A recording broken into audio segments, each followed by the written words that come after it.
Some people think that intelligence is the crowning achievement of evolution. Well, if that's true, there should be more intelligent creatures on the planet Earth, but to the best of our knowledge, we're the only ones. The dinosaurs were on the Earth for roughly 200 million years, and to the best of our knowledge, not a single dinosaur became intelligent.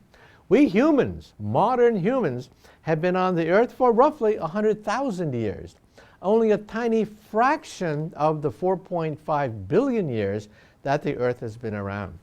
So you come to the rather astounding conclusion that intelligence is not really necessary. That Mother Nature has done perfectly well with non-intelligent creatures for millions of years, and that we as intelligent creatures are the new kid on the block. And so then you begin to wonder, how did we become intelligent? What separated us from the animals? Well, there are basically three ingredients, at least three, that help to propel us to become intelligent. One is the opposable thumb.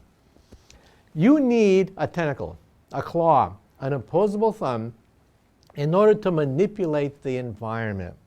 So that's one of the ingredients of intelligence, to be able to change the world around you. Second is eyesight, but the eyesight of a predator.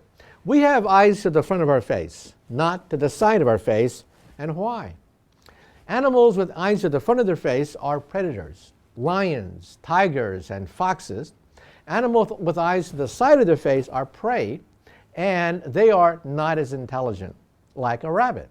We say dumb bunny and smart as a fox. And there's a reason for that. Because the fox is a predator, it has to learn how to ambush. It has to learn how to have stealth, camouflage. It has to psych out the enemy and anticipate the motion of the enemy, that is, its prey. If you're a dumb bunny, all you have to do is run. And the third basic ingredient is language, because you have to be able to communicate your knowledge to the next generation. And to the best of our knowledge, animals do not communicate knowledge to their offspring other than by simply communicating certain primitive motions. There's no book, there's no language, there's no culture by which animals can communicate their knowledge to the next generation. And so we think that's how the brain evolved. We have an opposable thumb, we have a language of maybe 5,000 to 10,000 words, and we have eyesight, that is stereo eyesight, the eyesight of a predator, and predators seem to be smarter than prey. And then you ask another question. How many animals on the earth satisfy these three basic ingredients? And then you come to the astounding conclusion, the answer is almost none. So perhaps there's a reason why we became intelligent and the other animals did not. They did not have the basic ingredients that would one day propel us to become intelligent. Then the next question, asked in Planet of the Apes and asked in any number of science fiction movies, is, can you accentuate intelligence? Can you take an ape and make the ape intelligent? Well, believe it or not, the answer could be yes. We are 98.5% genetically equivalent to a chimpanzee. Only a handful of genes separate us from the chimps, and yet we live twice as long, and we have thousands of words in our vocabulary. Chimps can have maybe just a few hundred. And we've isolated many of those genes that separate us from the chimpanzees. For example, the ASP gene governs the size of the cranial capacity, so that by monkeying with just one gene, you can literally double the size of the brain case and the brain itself. And so in the future, not today, but in the future, we may use gene therapy to begin the process of making perhaps a chimpanzee intelligent.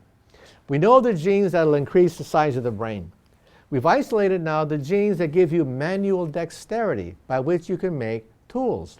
We have found the genes which give you the ability to articulate thousands of words.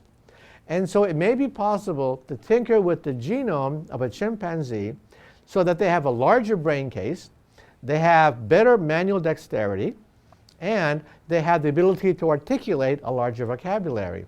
But then what do you get? You get a primate that looks very similar to a human. And so my personal attitude is, why bother? We already have humans, just look outside the door. So why bother to manipulate a chimpanzee? Because as you make a chimpanzee more and more intelligent, it becomes more and more human-like, with a vocabulary, with vocal cords, with manual dexterity, with a larger brain case, and a spine to support a larger brain case. That's called a human.